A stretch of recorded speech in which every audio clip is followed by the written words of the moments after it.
Tight ಆಗಿದೆ, ಬೇಗ ಮೇಲಕ್ಕೆ ಬರಲ್ಲ, ಕೆಳಕ್ಕೆ ಬರಲ್ಲ. ಅವಕ್ಕೂ ಆಗಾಗ ನಾವು ಹಾಕ್ಕೊಳ್ಳೋ ಥರ ಅವಕ್ಕೂ ಎಣ್ಣೆ ಹಾಕ್ತಾ ಇರಬೇಕು.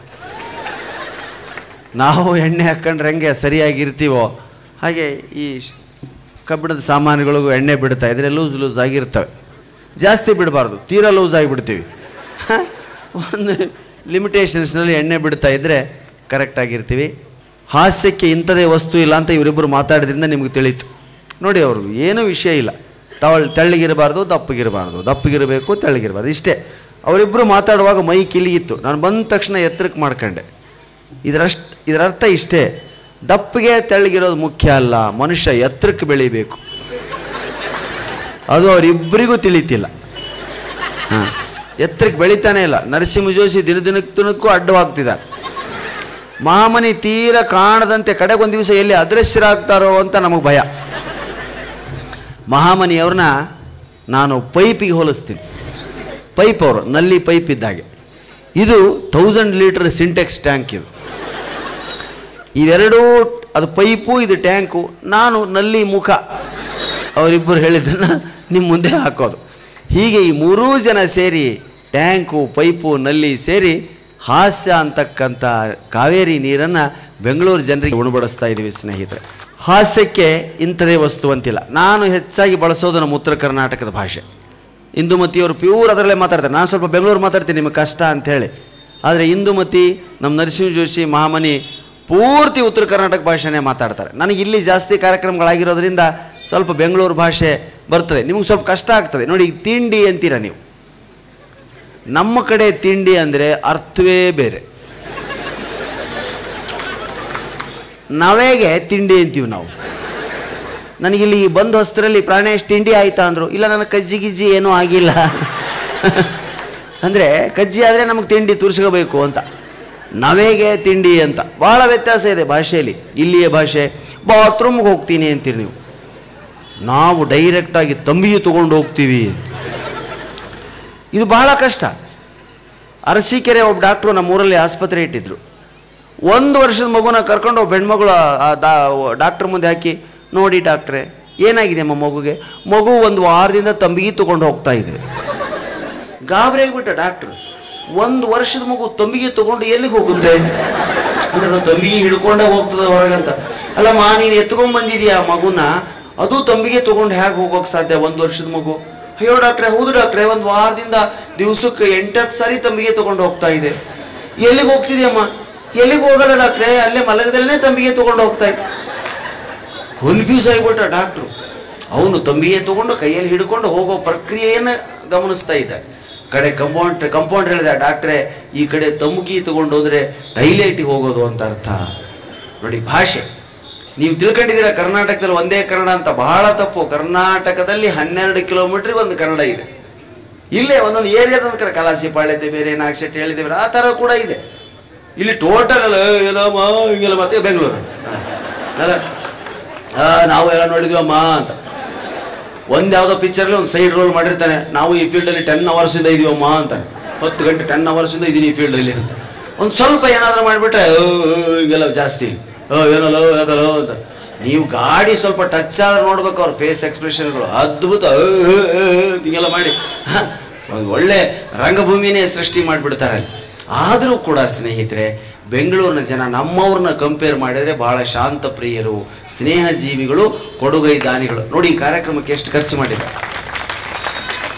ಎಷ್ಟು ಜನ ಪ್ರಾಯೋಜಕರಿದ್ದಾರೆ, ಎಷ್ಟು ಜನ ಅಂಗಡಿಗಳವರು ಸಹಾಯ ಮಾಡ್ತಾರೆ. ಇಲ್ಲಿ ಹಿಂಗಾಗಿ 2 ತಿಂಗಳಾದರೂ ಗಣಪತಿ ಕೂರ್ತಾನೆ. ಇವತ್ತು ಬೆಳಗ್ಗೆ ಒಂದು ಕಾರ್ಯಕ್ರಮಕ್ಕೆ ಹೋಗಿ ಬಂದ್ವಿ, ರಾಜ್ಯೋತ್ಸವ ಅಲ್ಲ, ಗಣಪತಿ ಇನ್ನು. ನಾನು ಏನ್ರಯ್ಯ ಇನ್ನೂ ಗಣಪತಿ ಹೋಗಿಲ್ಲ ಅಂದಿಲ್ಲ ಸರ್. 415 ದಿನ ಕೂರಿಸ್ತೀವಿ ಅಂದ್ರೆ 415 ಡೇಸ್ ಗಣಪತಿ. ಕಡೆಗೆ ಒಂದು ದಿನ ಇವ್ರು ಕಳಿಸಲ್ಲ, ಅವನಿಗೆ ದೂಡೋಗ್ಬಿಡ್ತಾನೆ. ಅಯ್ಯೋ, ಎಲ್ಲಿ ಕೂತ್ರೆ ನಾನು ಸತ್ತೋಗ್ತೀನಿ ಕಂಡ್ರೆ. ಒಂದೊಂದು ತಿಂಗಳು ಗಣಪತಿ ಕೂರಿಸ್ತೀರ. ಗಣಪತಿ ಮುಗಿತಿದ್ದಾಗೇನೆ ನವರಾತ್ರಿ, ನಾಡಹಬ್ಬ, ದೇವಿ ಉತ್ಸವ, ಅದು ಮುಗಿತಿದ್ದಾಗೆ ಬಂತು ರಾಜ್ಯೋತ್ಸವ. ಇದಂತೂ 2 ತಿಂಗಳು, ಡಿಸೆಂಬರ್ವರೆಗೂ ರಾಜ್ಯೋತ್ಸವ ಕಾರ್ಯಕ್ರಮ ಬುಕ್ ಆಗಿದೆ ನಮಗೆ. ಅದು ಮುಗಿತಿದ್ದಾಗೆ ನ್ಯೂ ಇಯರ್, ಹೊಸ ವರ್ಷ. ಅದು ಇಲ್ಲ ಅಂದರೆ ಆಮೇಲೆ ಅಣ್ಣಮ್ಮ, ಬೆಳೆಕಮ್ಮ, ಊರು ಮಾರಮ್ಮ, ಸರ್ಕಲ್ ಮಾರಮ್ಮ, ಕರ್ಗ, ಕೆಂಪೇಗೌಡ ಹಬ್ಬ, ನಾಡ ಹಬ್ಬ, ಎಷ್ಟು ಹಬ್ಬಗಳು ಸ್ನೇಹಿತರೆ. ಅದಕ್ಕೆ ಬೆಂಗಳೂರು ಬರೀ ಸಾಂಸ್ಕೃತಿಕ ಉದ್ಯಾನ ನಗರಿ ಅಲ್ಲ, ಇದು ಕಾರ್ಯಕ್ರಮಗಳ ನಗರಿಯೂ ಹೌದು. ಎಷ್ಟು ಕಾರ್ಯಕ್ರಮಗಳು ಈ ಊರಿನಲ್ಲಿ, ಹಬ್ಬ ಹಬ್ಬ ಹಬ್ಬ ಹಬ್ಬ. ಪೇಪರ್ನಲ್ಲಿ ಬರೋ ಬರೀ ಸ್ವಲ್ಪ, ಗಲ್ಲಿ ಗಲ್ಲಿ ಲೈಟು, ಗಲ್ಲಿ ಗಲ್ಲಿಲಿ ಮೈಕು ಪೆಂಡಾಲ್ನವರು, ಕಲಾವಿದರು ಈ ಊರಿನಲ್ಲಿ ಕೆಲಸವನ್ನು ಕಂಡಷ್ಟು ಜಗತ್ತಿನಲ್ಲಿ ಎಲ್ಲೂ ಕಾಣಲ್ಲ ಅನಿಸಿದೆ ನನಗೆ. ನಮ್ಮೂರುಗಳಲ್ಲೆಲ್ಲ ಒಂದೊಂದೇ ದಿವಸ, ಗಣಪತಿ 3 ದಿವಸ, ಅದು ಕೂಡ ಒಂದೇ ದಿವಸ. ನಮ್ಮ ತಾತ ಇದ್ರು ಒಬ್ಬ, ನಮ್ಮ ತಾಯಿ ತಂದೆ, ಅವ್ರಿಗೆ ಎಷ್ಟು ಬೇಗ ಮುಗಿಬೇಕೆಲ್ಲ ಅಂದರೆ ಗಣಪತಿನ ಮನೆಗೆ ಕರ್ಕೊಂಬರ್ತಿರ್ಲಿಲ್ಲ ಅವರು. ಅಂಗಡಿಯಿಂದ ಸೀದಾ ಬಾವಿ ಕಟ್ಟೆ ಮೇಲೆ ಕೂಡಿಸ್ಬಿಡೋರು, ಅಲ್ಲೇನೆ ಅರಿಶಿನ ಕುಂಕುಮ ಹಾಕಿ ಊದ್ಗಡ್ಡಿ ಬೆಳಿಗ್ಗೆ ಟಕ್ಕಂತ ತಳ್ಳಿಬಿಡೋರು. ಮುಗೀತು ಗಣಪತಿ ಹಬ್ಬ, ಎಲ್ಲ ½ ಅವರ್ನಲ್ಲಿ. ಅದು ಇಲ್ಲಿ ಮಾಡ್ಬೇಕು ನೀವು, ಟೆನ್ಷನ್ ಜಾಸ್ತಿ ಇರೋ ಊರುಗಳಿದು ಅಲ್ಲ. ಆದರೆ ನೀವು ತಿಂಗಳಾನುಗಟ್ಟಲೆ ಕೂಡಿ ಅದನ್ನು ಸಂಭ್ರಮದಿಂದ ಆಚರಿಸ್ತೀರಿ. ಹೀಗಾಗಿ ಇಲ್ಲಿನ ಜನರಿಗೆ ಬರ್ತಾರೆ ಜನ. ನಾನು ನೋಡಿದ್ದೀನಿ ಬೆಂಗಳೂರಿನಲ್ಲಿ ಏನೇ ಆಗಲಿ ಜನ ಸೇರ್ತೀರಿ. ಕೋತಿ ಆಡಿಸೋದ್ರಿಂದ ಹಿಡಿದು ಕನ್ನಡ ರಾಜ್ಯೋತ್ಸವದವರೆಗೂ ಎಲ್ಲಿ ನೋಡಿದ್ರು ಪ್ಯಾಕ್ ಆಡಿಯನ್ಸ್ ಕೂಡ್ತಾರೆ, ಎಂಜಾಯ್ ಮಾಡ್ತಾರೆ, ಸಂತೋಷ ಪಡ್ತಾರೆ. ನಮ್ಮ ಕಡೆ ಜಗಳ ಆದ್ರೂ ಒಂದೇ ಜನ ಸೇರ್ತಾರೆ ನೋಡ್ರಿ. ಇಲ್ಲಿ ತದ್ದು ವಿರುದ್ಧ, ಇಲ್ಲಿ ಜಗಳ ಆದರೆ ಗಾಬರಿ ಆಗಿಬಿಡ್ತೀರಿ ನೀವು. ಸ್ವಲ್ಪ ಗಲಾಟೆ ಆಗ್ಬೇಕಿಂದೆ, ಅಯ್ಯೋ ನಡೀರಿ ಗಲಾಟೆ ಆಗ್ತಾ ಇದೆ, ಮಚ್ಚು ಲಾಂಗೋ ಹಾರಾಡುತ್ತೋ ಏನೋ. ಮೆಜೆಸ್ಟಿಕ್ನಲ್ಲಿ ಒಂದು ಸ್ವಲ್ಪ ಗಲಾಟೆ ಆಗಿಬಿಡ್ಬೇಕ್ರಿ. ರಾತ್ರಿ 8 ಗಂಟೆಗೆ ಗಂಡ ಹೆಂಡತಿ ಇಬ್ಬರು ಟುಸ್ ಅಂದ್ಬಿಡ್ತಾರೆ. ನಡೀರಿ ಗಲಾಟೆ ಶುರುವಾಯಿತು, ಯಾವ್ಯಾವ ಗ್ಯಾಂಗ್ದೋ ಏನೋ, ಮಚ್ಚು ಲಾಂಗೋ ಹಾರಾಡುತ್ತೋ ಏನೋ. ಅವ್ರು ಯಾರನ್ನ ಟಾರ್ಗೆಟ್ ಮಾಡಿರ್ತಾರೋ ನಾವೇ ಟಾರ್ಗೆಟ್ ಆಗಿಬಿಟ್ರೆ ಕಷ್ಟ. ನಡೀರಿ ಸಾರ್ ಅಂತಂದು ಗಂಡನ ಕರ್ಕೊಂಡು ತಂದಿರೋ ಸ್ಕೂಟ್ರನ್ನ ಅಲ್ಲೇ ಪಾರ್ಕ್ ಮಾಡಿ ಆಟೋ ತೊಗೊಂಡು ಮನೆಗೆ ಬಂದ್ಬಿಡ್ತಾವೆ. ಬೆಳಿಗ್ಗೆ ಒಂದು ಸ್ಕೂಟ್ರ್ ತರ್ತಾರೆ, ಇಲ್ಲ ಯಾರಿಗಾದ್ರು ಸ್ಕೂಟ್ರ್ ಬಿಟ್ಟಿದ್ದೀವಿ ತಗೋ ನಂಬರ್ ಇಂಥದ್ದು ಅಂತ ಹೇಳ್ತಾರೆ. ನಮ್ಮ ಕಡೆ ಹಂಗಲ್ಲ. ಹುಬ್ಬಳ್ಳಿಯಿಂದ ಗದಗಿಗೆ ಒಂದು ಬಸ್ ಹೋಗ್ತಾ ಇದೆ, ಲಾಸ್ಟ್ ಬಸ್ಸು ರಾತ್ರಿ 11 ಗಂಟೆ, 11:30 Hubballi to Gadag last bus, pack bus. ಒಳಗಡೆ 62 ಸೀಟ್ ಫುಲ್ಲಾಗಿ, ಮೇಲೆ ಒಂದು 20 ಜನ ಕೂತಿದ್ದಾರೆ. ಅದೇ ಲಾಸ್ಟ್ ಬಸ್ಸು. ಆವಾಗ ಹುಬ್ಬಳ್ಳಿ ಬಸ್ ಸ್ಟ್ಯಾಂಡಲ್ಲಿ ಜಗಳ ಶುರುವಾಗಿಬಿಡ್ತು. ಬಸ್ ಹತ್ತಿರೋರು, ಟಿಕೆಟ್ ತಗೊಂಡಿರೋರೆಲ್ಲ ಇಳಿದ್ಬಿಟ್ರು.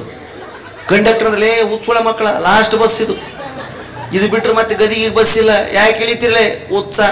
ಈ ಬಸ್ ಬಿಟ್ರೆ ಇನ್ನೊಂದು ಬಸ್ ಸಿಗ್ತೈತೆ, ಇಲ್ಲ ಟಾಮು ಟೆಂಪೋದಾಗ ಬರ್ತೀವಿ, ಜಗಳ ಸಿಗ್ತೈತೆನಾ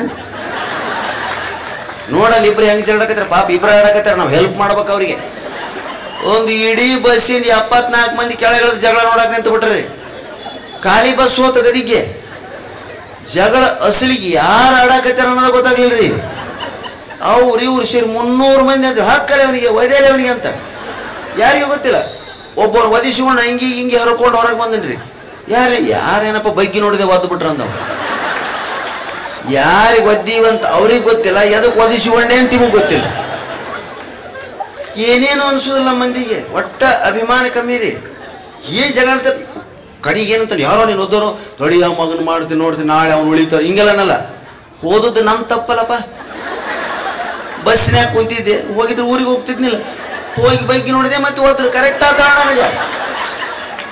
ಈ ವೇದಾಂತ ನಿಮಗೆ ಬರಂಗಿಲ್ರಿ. ಅಯ್ಯೋ ಸ್ವಲ್ಪ ಗಾಡಿ ಟಚ್ಚರ್, ನೋಡ್ಕೊತೀನಿ ನನ್ನ ನಂಬರ್, ಬರಮ್ಮ ಸ್ಟಾರ್ಟ್. ನಮ್ಮಲ್ಲಿ ಒದಿಸಿಕೊಂಡು ಮನೆಗೆ ಬಂದು ಹೋಗಿ ನನ್ನ ತಪ್ಪೈತಾರೆ, ಅಲ್ಲಿ ಹೋಗಬಾರ್ದಾಗಿತ್ತು ನಾನು. ಎಂಥ ಶಾಂತತೆ, ಎಂಥ ತಾಳ್ಮೆ ಸ್ನೇಹಿತರೆ. ಇಲ್ಲಿಂದನೇ ಹಾಸ್ಯ ಹುಟ್ಟೋದು. ಶುಗರ್ ಕೇನ್ ಜ್ಯೂಸ್, ಕಬ್ಬಿನ ಹಾಲಿನ ಅಂಗಡಿ ನಮ್ಮಲ್ಲಿ, ನಿಮ್ಮಲ್ಲಿ ಮೋಟ್ರದ್ದು ಇರ್ತದೆ, ನಮ್ಮಲ್ಲಿ ಕೈಲೇ ತಿರುತ್ತಾ ಕಬ್ಬಿನ ಹಾಲು ಮಾರ್ತಿದ್ದ ಒಬ್ಬ ಬಂದು ನಿಂತ. ಲೇ 1 ಗ್ಲಾಸ್ ಕಬ್ಬಿನ ಹಾಲು ಕೊಡು ಅಂತ ಕೊಟ್ಟು, ಏನು ಸರ ಇಷ್ಟೊತ್ತಿನ ಕಬ್ಬಿನ ಹಾಲು ಕೊಡಕತ್ತೀರಿ, ಇನ್ನೊಂದು ಗ್ಲಾಸ್ ಕೊಡು, ಇಲ್ಲಿ ಜಗಳ ಶುರುವಾಗದೈತಿ ಈಗ ಅಂದ. ಜಗಳ ಶುರುವಾಗೈತೆ, ಭಾಳ ಜನ ಕಬ್ಬಿನ ಹಾಲು ಕುಡಿತಾರ, ಟಾರ ಟಾರ ಟಾರ ತಿರುಗಿ ಕೊಡೋದು. ಇನ್ನೊಂದು ಗ್ಲಾಸ್ ತೆರವು, ಜಗಳಾಗದೈತಿ ಇಲ್ಲ. 2 ಗ್ಲಾಸ್ ಆಯ್ತು, 3, 7 ಗ್ಲಾಸ್ ಕುಡ್ದನ್ರಿ. ಇವ ತಿರುವ ಒಂದ, ಏನ್ರಿ ಸರ 7 ಗ್ಲಾಸ್ ಕುಡಿದ್ರಿ ಜಗಳ ಶುರುವಾಗೋಲ್ತಲ್ಲ. ಎಷ್ಟು ಗ್ಲಾಸ್ ಕುಡ್ದೆ? 7 ಗ್ಲಾಸ್. 7 ಗ್ಲಾಸ್ ಕುಡ್ದಲ್ಲ. ಈಗ ರೊಕ್ಕ ಕೇಳ್ತೀನಿ ನೀನು, ಜಗಳ ಶುರುವಾಕೈತಿ ನನಗೆ. ಮಂದಿ ನೋಡಕ್ ತಾವ ಬರ್ತಾರ, ಅದ ನಾ ಹೇಳಿದ್ದಂದವ್. ಇವನಲ್ಲಿ ಜಗಳ ತೆಗೆಯವ. ಹಿಂಗಾಗಿ ಹಾಸ್ಯ ನಮ್ಮಲ್ಲಿ ತಾನೇ ಹುಟ್ಟುತ್ತದೆ. ಮಾತಿನಲ್ಲಿ ಹಾಸ್ಯ ಹುಟ್ಟುತ್ತದೆ, ಜಗಳದಲ್ಲಿ ಹಾಸ್ಯ ಹುಟ್ಟುತ್ತದೆ ಸ್ನೇಹಿತರೆ. ನಮ್ಮಲ್ಲಿ ನಿಮ್ಮಷ್ಟು ಗುಡಿಗಳಿಲ್ರಪ್ಪ. ಇಲ್ಲಿ ಏನು ಗುಡಿಗಳದಾವ್ರಿ, ಹೆಜ್ಜೆಗೆ 10 ಗುಡಿಗಳು. ಅಳತಿ ಮಾಡ್ತಾ ಹೋದ್ರೆ 4-5 ಅಡಿ ಒಂದೊಂದು ಗುಡಿ ಅದಾವ್ರಿ. ಎಷ್ಟು ಭಕ್ತಿ ನಿಮ್ಗೆ ಅಬ್ಬಾಬ. ನಾವು ಒಂದ್ಸರಿ ಕೈ ಮುಗಿತಾ ಹೋದೆ ಯಾವುದೋ ಏರಿಯಾದಲ್ಲಿ, ಇಳಿಸೋದೇ ಆಗಲಿಲ್ಲ ಕೈ ನಂದು. ಹನುಮಂತ ದೇವರು, ಆಮೇಲೆ ಗಣಪತಿ, ಆ ಕಡೆ ಮಾರಮ್ಮ, ಈ ಕಡೆ ಅಣ್ಣಮ್ಮ, ಅಲ್ಲೊಂದು ಯಾವುದೋ ದೇವರಲ್ಲೊಂದು ಯಾವುದೋ ಉದ್ಭವ ಮೂರ್ತಿ, ಅಲ್ಲೊಂದು ಯಾವುದೋ ಲಕ್ಷ್ಮಿ, ಶನಿ ಮಹಾತ್ಮ, ಕೈ ಮುಗಿದು ಸಾಕಾಗಿ ನಾನೇ ಕೈ ಬಿಟ್ಟೆ. ನೀರಡಿಕೆ ಆದರೆ ನಿಮ್ಮೂರಲ್ಲಿ ಬಾಟ್ಲ್ ತೊಗೊಂಡು ನೀರು ಕುಡಿಬೇಕಾಗಿಲ್ಲ, ತೀರ್ಥ ತಗೊಳ್ತಾ ಹೋಗ್ಬಿಡು. 1/2 ಲೀಟ್ರ್ ತೀರ್ಥ ಬಾಟ್ಲ್ ನೀರು ಮುಗೀತು. ಅಷ್ಟು ಗುಡಿಗಳು, ಅಷ್ಟು ತೀರ್ಥಗಳು, ಅಷ್ಟು ಪ್ರಸಾದ, ಕೈಯೆಲ್ಲ ಹಿಡಿದು ಜೇಬೆಲ್ಲ ತುಂಬ್ಕೊಂಡ್ಬಿಟ್ಟೆ. ಒಂದು ಸಾರಿ ಹೂವು ಪ್ರಸಾದ ಏನು ಮಾಡ್ಬೇಕಂದ್ರೆ ಗೊತ್ತಾಗ್ಲಿಲ್ಲ. ಅಷ್ಟು ಭಕ್ತಿ ನಿಮ್ಮಲ್ಲಿ. ಯಾಕೆ ಆ ಭಕ್ತಿ ಹುಟ್ಟುತ್ತೆ ಅಂದರೆ, ನಮ್ಮ ಗುರುಗಳು ಬೀಚಿ ಹೇಳ್ತಾರೆ, ಭಯದ ಮಗಳೇ ಭಕ್ತಿ.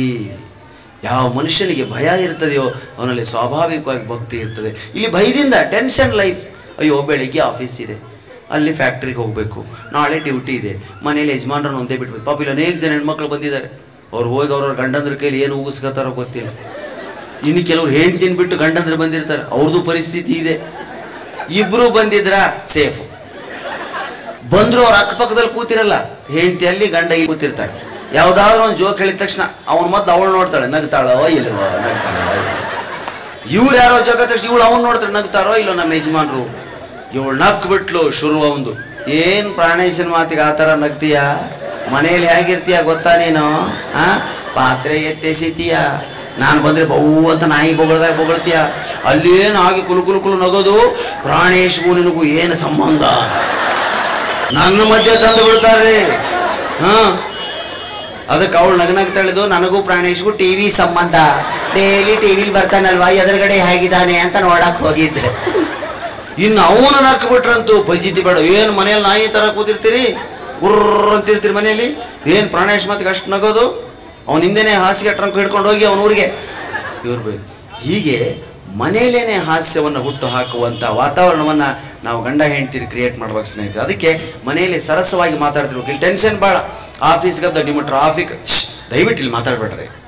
ವಿಪರೀತ ಟ್ರಾಫಿಕ್ ನೋಡಿ. ನಾವು ಮೆಜೆಸ್ಟಿಕ್ಕಿಂದ ಇಲ್ಲಿ ಬರೋದಕ್ಕೆ 1.5 ಗಂಟೆ ಹಿಡೀತು. ಸಂಡೇ ಬೇರೆ, ಅದು ಯಾಕೆ ಸಂಡೇ ಅಂತಾರೋ ನನಗೆ ಗೊತ್ತಿಲ್ಲ. ಇಲ್ಲಿ ಸಂಡೇ ವಿಪರೀತ ರಶ್ ಈ ಊರಲ್ಲಿ. ನಮ್ಮ ಕಡೆ ಏನಿಲ್ಲ ಸ್ನೇಹಿತರೆ, ಹಾಯಾಗಿ ಪೋಸ್ಟರ್ ನೋಡ್ತಾ ಅಡ್ಡಾಡ್ತೀವಿ. ನಾವು ಟೈಲೆಟ್ಗೆ ಹೋಗೋದೇ 3 ತಾಸು. ನಮ್ಮ ಮಾಮನಿಯವರು ಯಾದಗಿರಿಲಿ ತಂಬಿಗೆ ತಗೊಂಡು ಬೆಳಿಗ್ಗೆ 8 ಗಂಟೆಗೆ ಹೊಲದಕ್ಕೆ ಹೋಗಿಬಿಡ್ತಿದ್ರು, ಮಧ್ಯಾಹ್ನ 1 ಗಂಟೆಗೆ ಬರ್ತಿದ್ರು. ಅಷ್ಟೊತ್ತವರೆಗೂ ಅದನ್ನೇ ಮಾಡ್ತಿದ್ರು ಅಂತಲ್ಲ, ನಮಗದೊಂದು ಟೈಮ್ ಪಾಸ್.